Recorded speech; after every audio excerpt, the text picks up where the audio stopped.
precautions and things like that? Because again, as all they knew, you doctored or somebody doctored the birth certificate and things like that, and they didn't even know who the hell you were personally.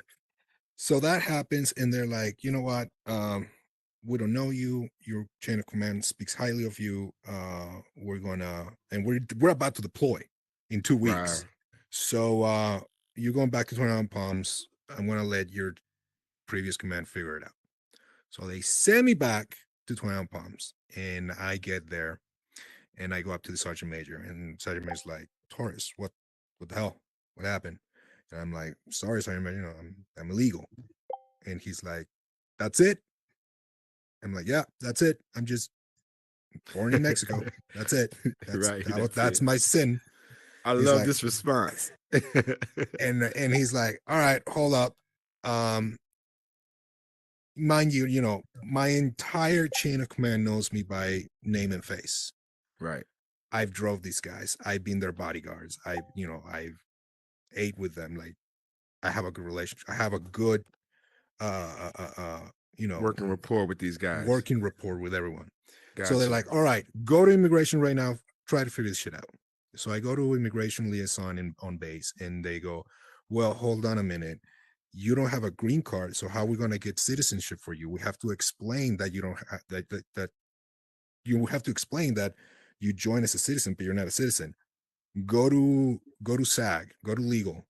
So I go to legal to the attorneys, and the he was a lieutenant, and he looks at me, he's like, shit, man, that's fraudulent enlistment. You're looking at 4 years in prison and then a deportation. And I'm like, shit.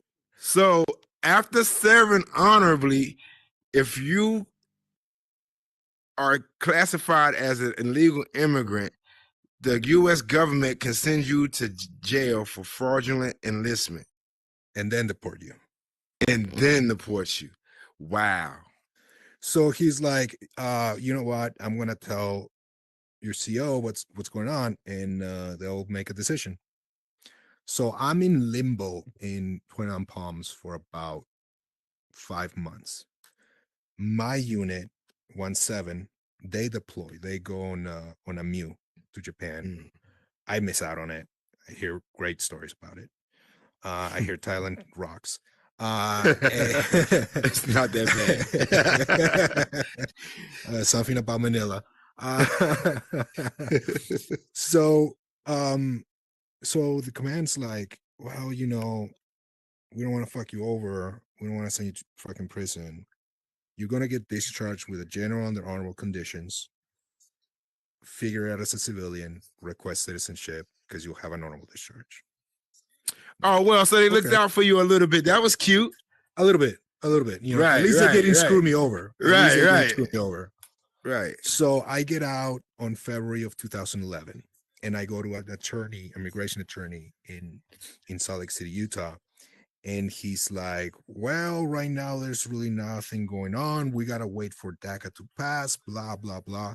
I can't get a job because E-Verify is a thing now. I can't use my GI Bill because you need to have citizenship for that. I can't even get a credit card. I can't get a driver's license. I can't do shit.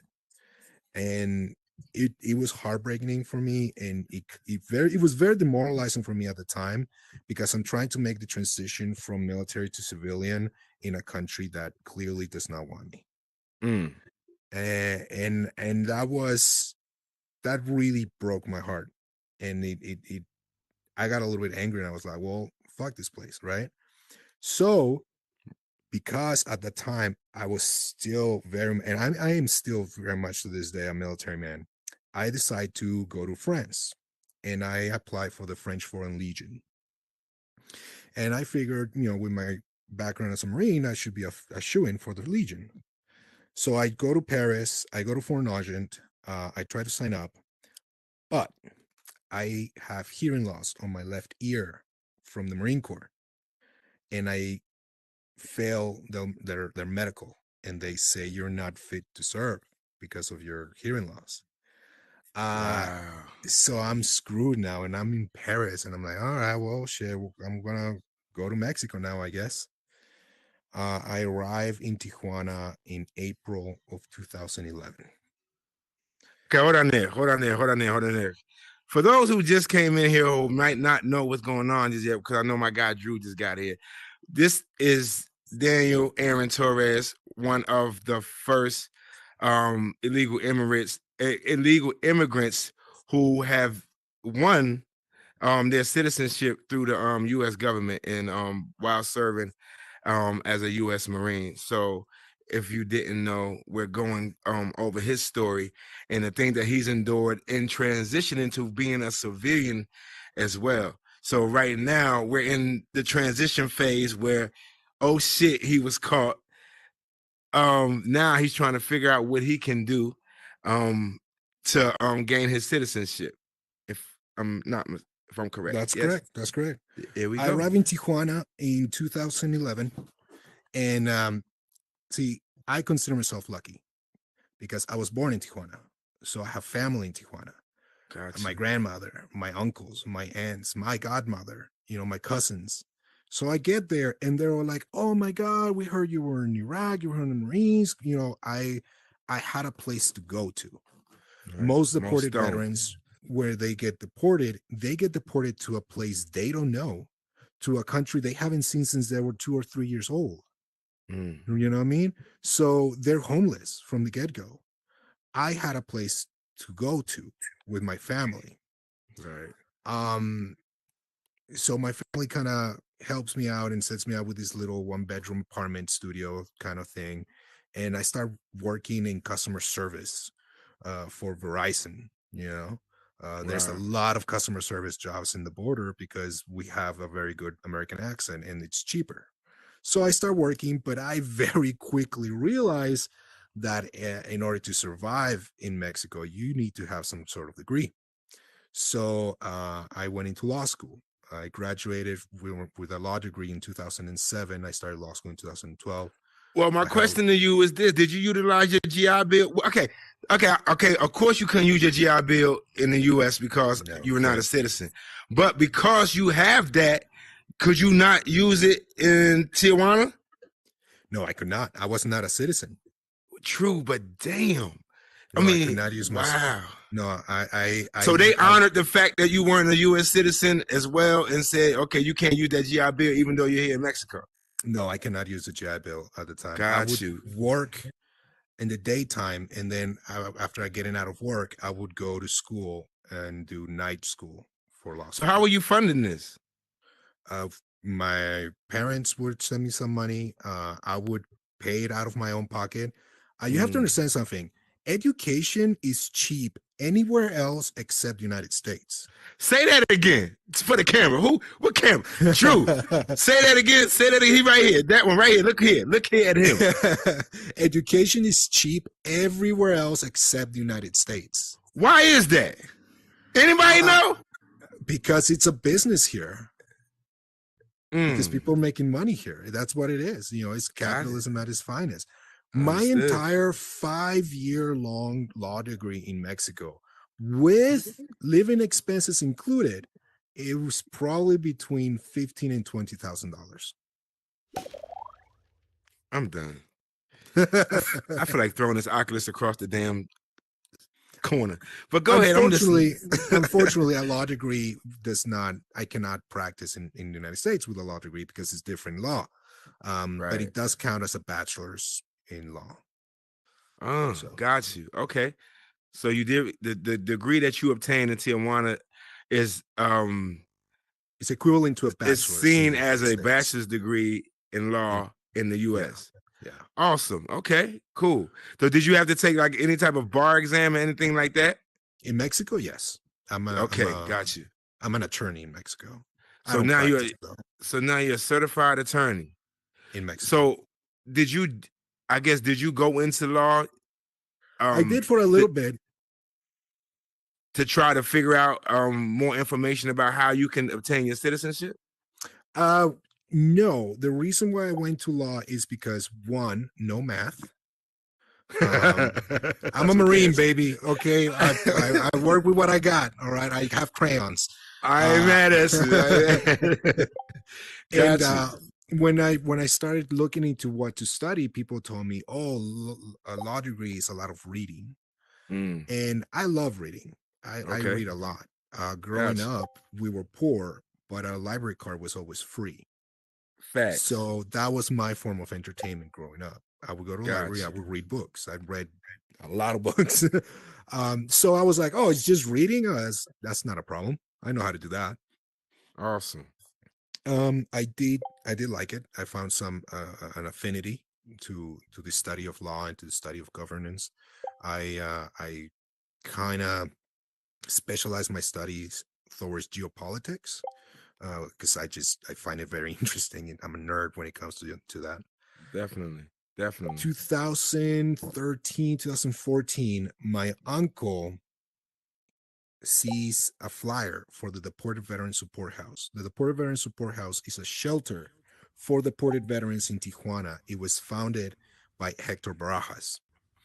And my uncle was like, hey, did you hear about this place? They're veterans and they're deported. And I was like, what? Up to this point, I thought I was the only dumbass to be a deported Mm-mm. veteran. I didn't think it was a thing. Mm-mm. So I go over, I meet Hector, I tell him my story. He looks at me, he's like, so you have an honorable discharge? Yes. You're 25 years old? Yes. You're in law school? Yes. Yes. You're an Iraq veteran? Yes. No criminal record? No criminal record. No deportation record either because I self-deported. I left. So he's like, you're like what we're waiting for. You're the fucking You're poster like the boy. poster boy for Yeah. illegal immigrants. Yeah. And he's like, start coming over to our meetings. It's every week. I'll start talking to journalists. We'll start setting you up with interviews. We'll start talking to people. Get your story out. At first, I didn't think anything was gonna come out of it. To be honest, I didn't expect to ever come back to the United States. Um, but the Pervert Support House gave me a community. It was very difficult for me to transition from civilian, so from military to civilian, let alone to deported veteran. Speak Uh, on that. Speak on that real quick. What made it so difficult? I didn't have anyone to talk to. You know, I had issues. I had mental. I am rated for PTSD. I was suicidal. Okay, I Mm. had depression. I had deep rooted mental problems that I didn't have anyone to talk to about. I would talk to my cousins, and my cousins were like, "Man, don't worry about it. Just smoke a blunt with us, relax. Just smoke some weed, you'll be fine." But I didn't have a community of veterans that I could reach out to. Okay, hold on. Let's pause real quick. Let's unpack some of this real quick. You went from an illegal immigrant to serving in the U.S. Marine Corps Mm-hmm. to finding out, oh shit, they got me because I'm illegal, and now they found out. So they didn't give you 4 to 6 years. They gave you a general and honorable discharge, but guess what? You got to figure this out back in Tijuana. So you get back to Tijuana with all this stuff that you endured during Iraq that it can't be forgotten about. There's no transition period. There was no taps for this. There was no debriefing or anything like No. that. But then guess what? I got to figure out how the hell I can gain citizenship so I can have somewhat of a successful life. Well, back then I didn't even expect to get citizenship. I was just going there because they were veterans like me, and I could talk to them, and I could tell them how I felt, and they would understand me. Right. And I had someone that got me, Yes. and that's going to the Pervert Support House. I realize what war does to us men because we had Vietnam veterans, Gulf War veterans, Kosovo veterans, Afghanistan and Iraq veterans. I mean, I was here talking to a 50-year-old Vietnam veteran, and what I went through, he went through what he went through. I was like, we understood each other. The experience of war is across generations, across nationalities, but we were both American veterans and we were both deported away from our homes. So it was that community that kept bringing me back. I never expected to get citizenship. Coming back was never in my plans. I was just going to be a lawyer in Tijuana and figure it out. That was it. You were satisfied with that. I wasn't satisfied with that, but that was all I had at the time. That were my only options, Right. and I So had to roll with it. so what was this transition period when you figured out, oh, hold up, I might get my citizenship? Whew, it was crazy. So I started hanging out with these guys early 2014, and then there was a movie director, Rafi Pitts, and he hears about this, and he's making a movie called Soy Nero. And the movie is about a kid that joins the army and he's illegal. So he comes down to Tijuana, meets with me, and he's like, hey, I want you to come work on my movie as a military advisor and just be there, hang out with us, just inspire the crew, right? And I didn't know shit about movies. I don't know if I can curse here. I All didn't know day, cuss, anything. damn it. Okay, I'm a Marine. I curse. I didn't know anything about movies, but and I told him that I don't know anything about movies. He's like, don't worry about it. I just want to help out. You're gonna get a nice payday. It's only like 3 weeks work. And you get to work on a movie. It's going to be a good experience. So I said, all right, cool. I worked on the movie in 2015. I get a call months later, and he's like, Daniel, guess what?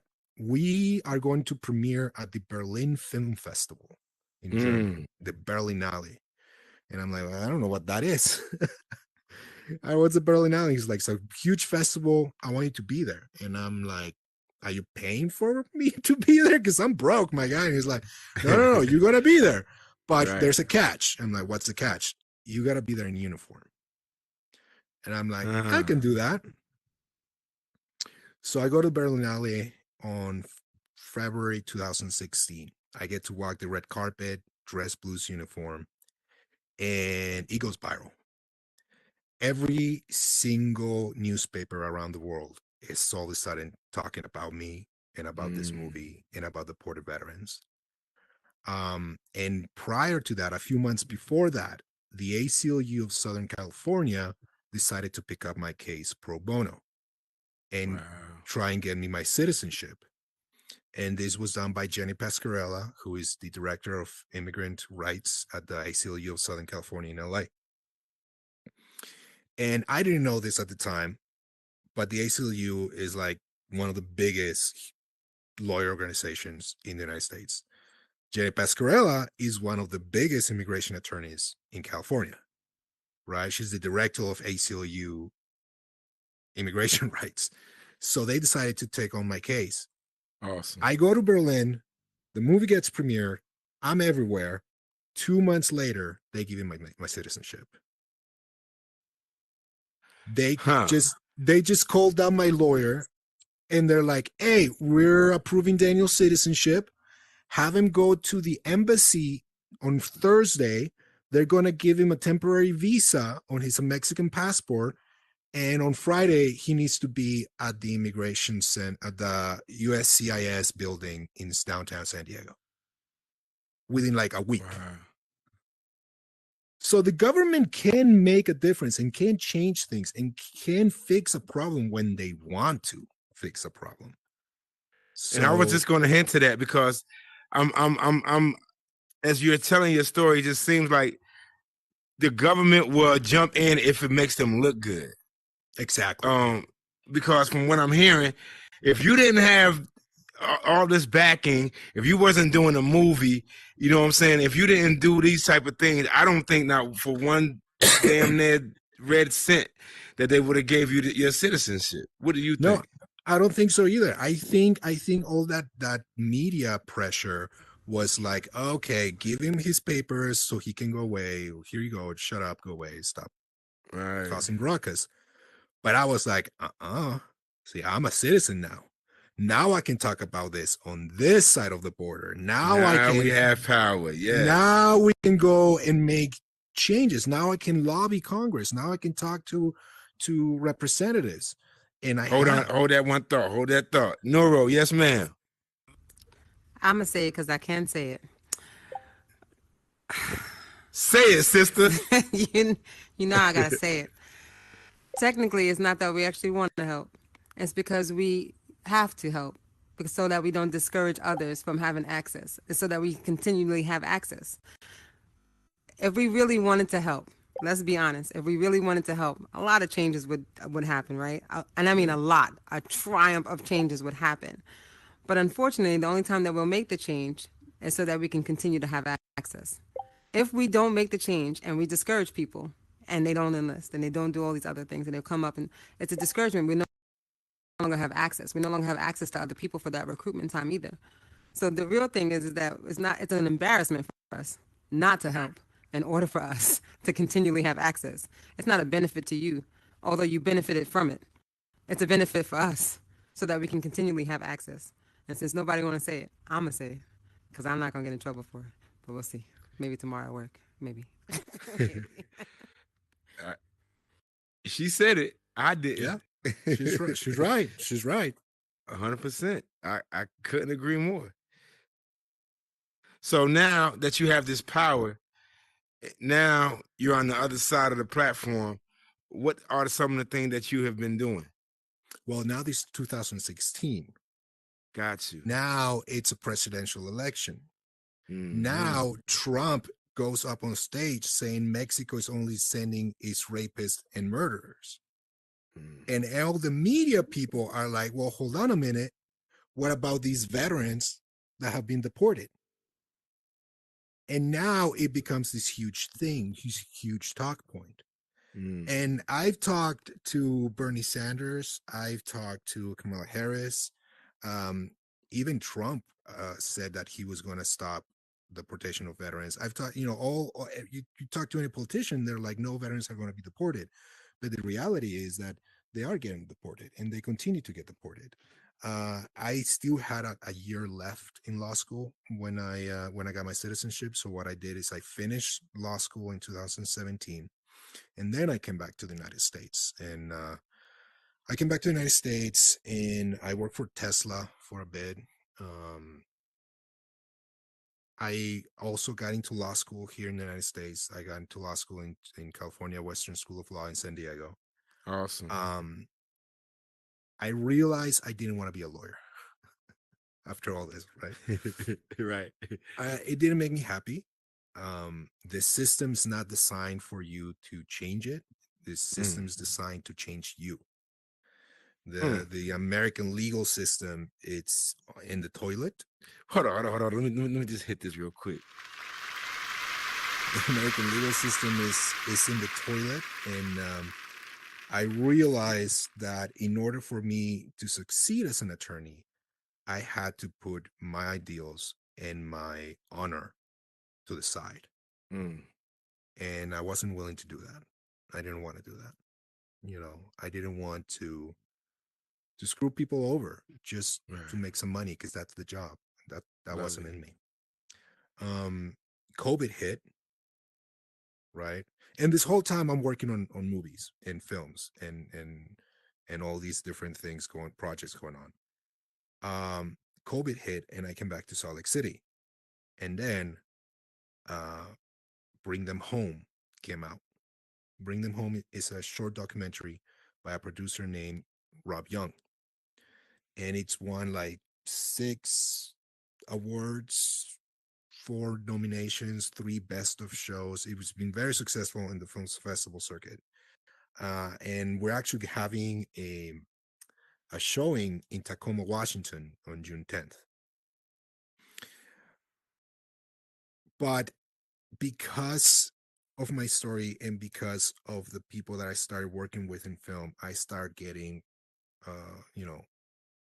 networked with directors and filmmakers and producers. And all of a sudden, I'm working in the film industry. Right. And I'm doing research for documentaries, and I'm doing cameos, and I'm writing, and that was never on my plans either, but it just kind of happened. And I've been a lobbyist for the Port of Veterans trying to change the law.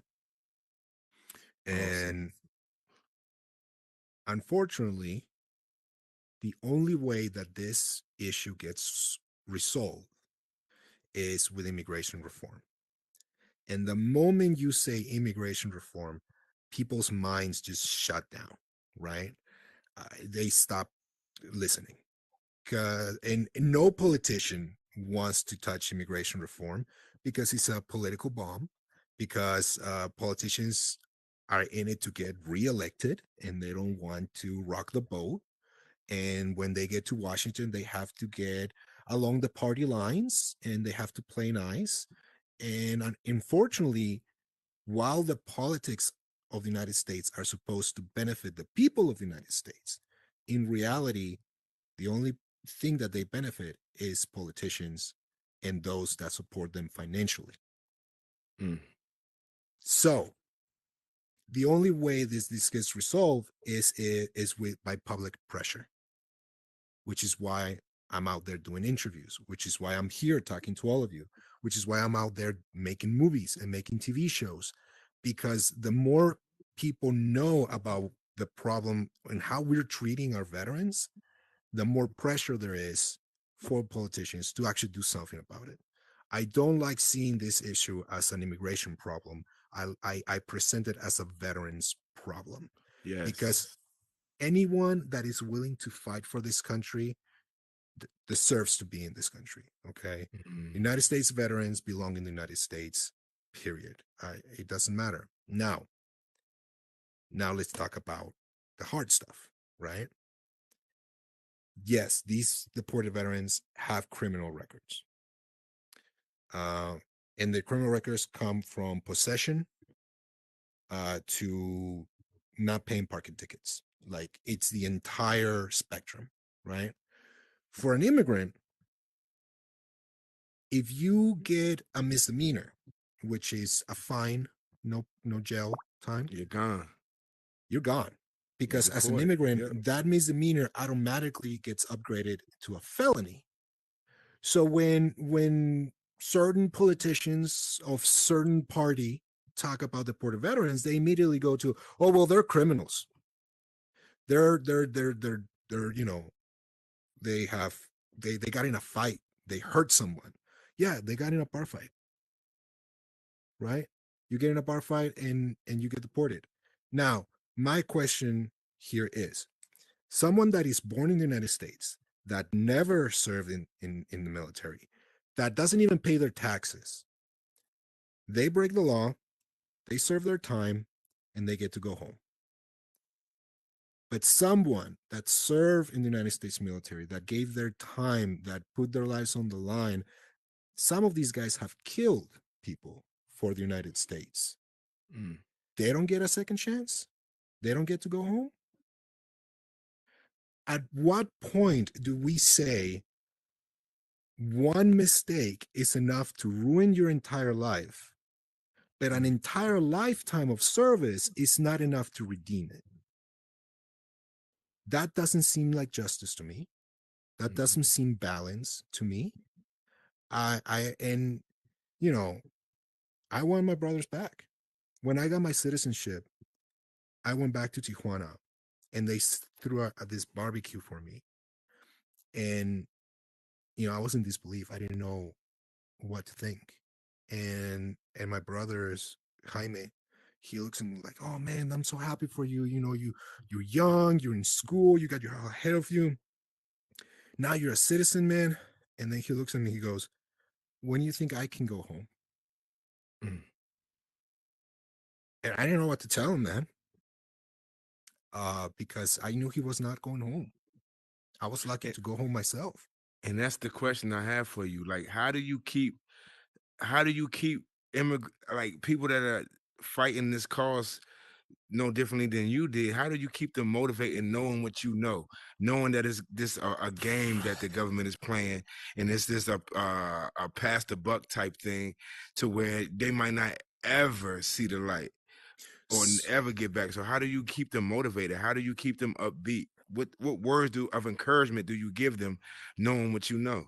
I'm never going to give up. I'm never going to give up. This is my life's mission. Mm. If it takes 5 months, if it takes 50 years, no veteran of the United States should ever live in exile. The only way that a United States deported veteran gets to come home is in a body bag. Because as honorable discharge veterans, you are still entitled to a military burial. So some of these guys that have died while deported, their bodies will be returned to the United States and they will be buried in a national cemetery with full military honors. They're good enough to be buried here, but they're not good enough to live here. That's not right. At all. We touched That's on not it right. earlier. We touched on it earlier, and we made it known that there are thousands, well, hundreds of illegal immigrants fighting this same fight. I what number, like how many per se are there that are trying to do the same thing that you're doing in regards to veterans?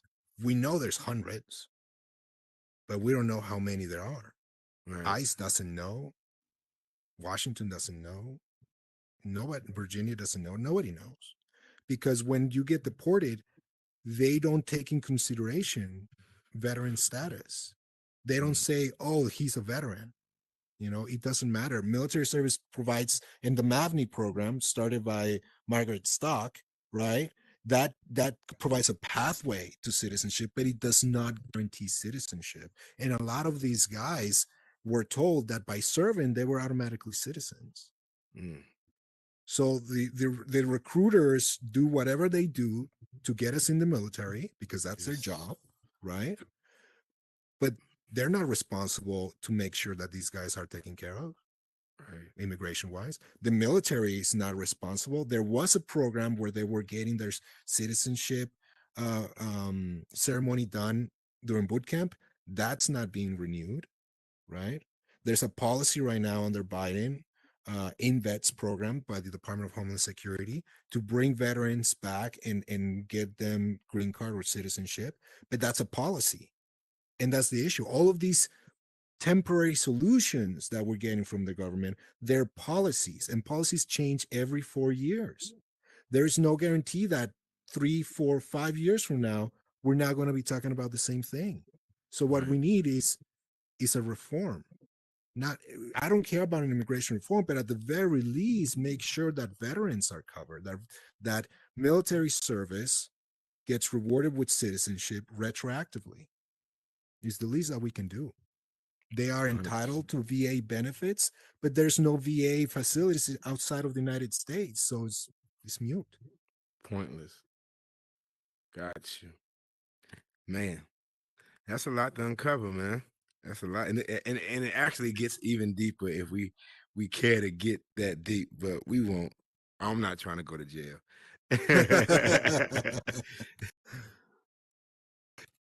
My bad. So, what other ways have you been trying to spread the word and things like that in regards to immigration and trying to get these people these immigrants to gain citizenship and things like that outside of what you've already been doing? Well, I'm a member of the Deported Veterans Coalition, which Okay. is an organization, an umbrella term for all the different organizations. You have Repatriate Our Patriots out in El Paso, and they're the ones that help veterans from Juarez. Um, Mm. I was the vice president of that group back in 2019. I was a spokesman for the Port Veteran Support House out of Tijuana with Hector Barajas for a lot of years. I also help out as much as I can with the ACLU whenever they have events or they need me for anything. Um, there's also the Port Veterans Information Center also in Tijuana. There's the Black Deported Veterans that is ran by my friend James, and he started the Black Deported Veterans of America because the issue usually gets concentrated at the border, right? And it's seen as a Mexican problem, right? Mm. But we had veterans in Jamaica, Haiti, Kenya, Ghana, Afghanistan, Canada, Denmark, England, France, Guatemala, El Salvador, Dominican Republic, Costa Rica, Brazil, Argentina. I mean, they're all over the place. South Korea. So there's a lot of organizations that kind of try and help a specific sector of the greater group. Got you. Well, here we go, man. You are a very iconic figure in a lot of people's eyes, especially in these third world countries and things like that, fighting for the same thing that you've gained through your journey and figuring out the system. I'm gonna just give it to you here, right into that camera. If there's a lot of people that need hope, man. There's a lot of people that are probably in your situation that need hope. So I mean, you have the floor right now, man. Let them know something. Give them some type of confidence. Whatever you can, you have it right there. If you're a deported veteran, we need to know about you. Please reach out to us. You can Google Deported Veterans Information Center. You can also Google Repatriate Our Patriots, Black Deported Veterans. You can also check me out on all social media. I use the same handle, DARONTORRES, Darren Torres. Reach out to me and we'll get you in touch with the right people to help you, either legally or if you are in need of humanitarian help. For everybody else, we are having a screening of Bring Them Home, which is an award-winning short documentary about this issue. It will be in Tacoma, Washington at the Grand Cinema on June 10th. You can check out Bring Them Home movie, or you can also go to excusemyaccent.com. Awesome. I'm gonna keep pressing this damn button because I'm so fascinated by it. Shout out to Wayne's World for putting this applause button in here for me and fixing the damn sound in the space. Sir, thank you. You know, I asked one time, man came in, handled this shit, and it's done. I mean, that's it. That's all. That's it. That's all I need. Thank you, sir. I appreciate it, man. I really, really do. You have no idea. Hey, that's for you right here, my guy. Thank you. Thank you. Appreciate that. No, this has been a very informative episode. Like he said, there's hundreds and hundreds of immigrants that don't have a story like he has, that, like he said, has to walk on eggshells just to stay within this country, just so they can fight for their citizenship, or if not, they get deported. And they get deported to rural areas of the world that they don't even know of, or who probably never even visited since they was children. And then they're told all these other things just to keep them, I don't even know the word, hopeful, if you will, that it may happen, that it might happen, knowing damn well they don't have any plans of executing what they or making good on what they say that you're trying to make good on. And it's if not for the story that he had, and for the things that in the network that he was able to create, he might not even have gained his citizenship. It's a big deal. Any questions someone might have? Does anybody have any questions in regards to anything that was covered? Yada, go right ahead, babe. Right there. I have a I hated to keep hearing that you got caught when you didn't do anything wrong. So I'm wondering, how is it that they were not able to trace back that the recruiter or whomever doctored the birth certificate so that you could get in? Because you didn't know. He just said, don't worry about it. Because I've always refused to give out names of anyone and King for the everyone win. You want to sit in, my guy? That Okay. knew about my legal status. Because Grab a seat. Grab a seat. the way that I saw it is that, you know, my life, my career as a Marine was over. I wasn't about to throw under the bus my brothers. You know, I'm a Marine till I die, regardless of my legal status. Okay. Yeah, I was just wondering why they didn't research. So they just automatically assumed that it was you who gave the fake birth certificate. Let's just say it was me, you know. Okay. All right. It's Yeah, okay. just say it I'm was not, me. you know, I'm not gonna ruin somebody's career over. I knew I Yeah. wasn't a citizen, you know, so We ain't I take finna full snitch responsibility of that. on YouTube.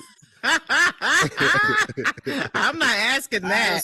I was just wondering if the military investigated, but they just automatically assumed that he was the one who Got you. gave the misinformation. Yeah. So I was just wondering if there was an investigation or they just said he just straight lied. So that was my question. I just squeal like a pig. Cause I bet you the recruiters, I bet you the recruiter threw you under the bus.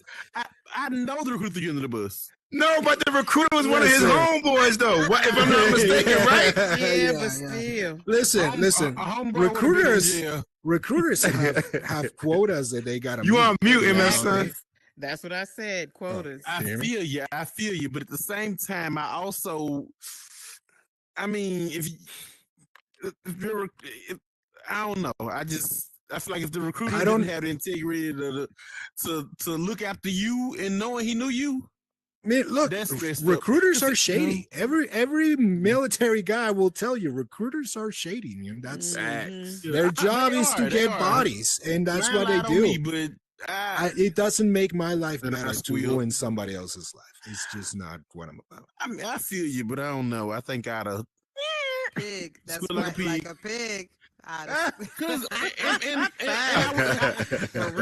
I will tell you my thought process behind it is that recruiter, I promise you, said that you came there that birth certificate.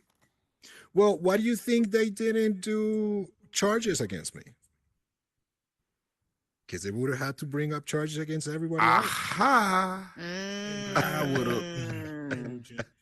Yeah. So basically, he put a Band-Aid on the wound and just let it keep sliding. That's all he did. I guess we'd all been in our little orange jumpsuits at Leavenworth. Right.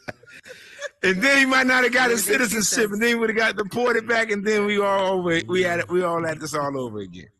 So I'm glad it turned out the way it turned out. And I really, really do appreciate you coming through, man, and sharing this story. It definitely needs a lot more visibility because, like you said before, it's a lot more people than just you.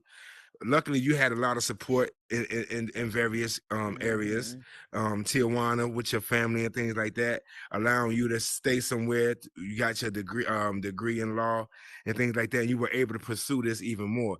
And then a stroke of luck, if you will, in regards to the movie doing what it did and gaining that type of notoriety as well. Again, everybody doesn't have that type of, I don't want to call it luck, but just success in regards to, you know what I'm saying, searching out certain things. I'm well aware how lucky I've been. You know, I'm just trying to take that luck and channel it into something constructive. I think it's high time that in the United States we you know, I understand we're immigrants, but we're veterans, and that means something, and that should definitely be people will tell me, oh, you think immigrants should serve better treatment or different treatment because they're veterans. Yes, absolutely I do. I think veterans deserve a different level of treatment. I agree wholeheartedly. And I think we need discounts every damn where we go. But we ain't gonna go there. That's a whole nother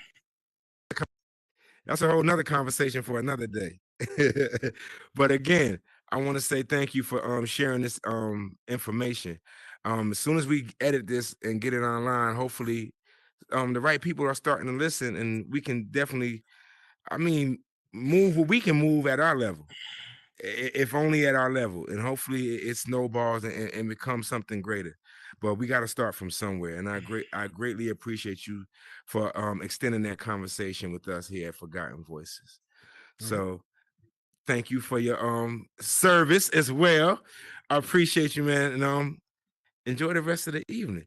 With that being said, my guy MF Son, before he even gets on that block, I want to say real quick, shout out Thunderbill.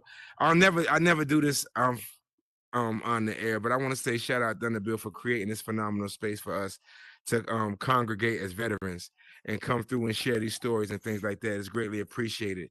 And I hope he knows that it's greatly appreciated as well, because he's a wonderful builder within this space. So shout out Thunderbill. MF Son, Mr. AKA production guy, and everything else. So did I miss anything, sir? Not at all, Burden. What a great show. Thank you so much, Torres, for your continuous, persistence on wanting to be an American citizen. That's amazing. And, anybody who's listening, just know that you can and you will. This is an amazing country, and we have amazing people here. And your story will be noted and not be forgotten, because we're here to tell those stories. And I thank you, Burden, and thank you, Dunder, for making this all possible. Drew, always thank you. And as always, be safe in those meta streets and be kind.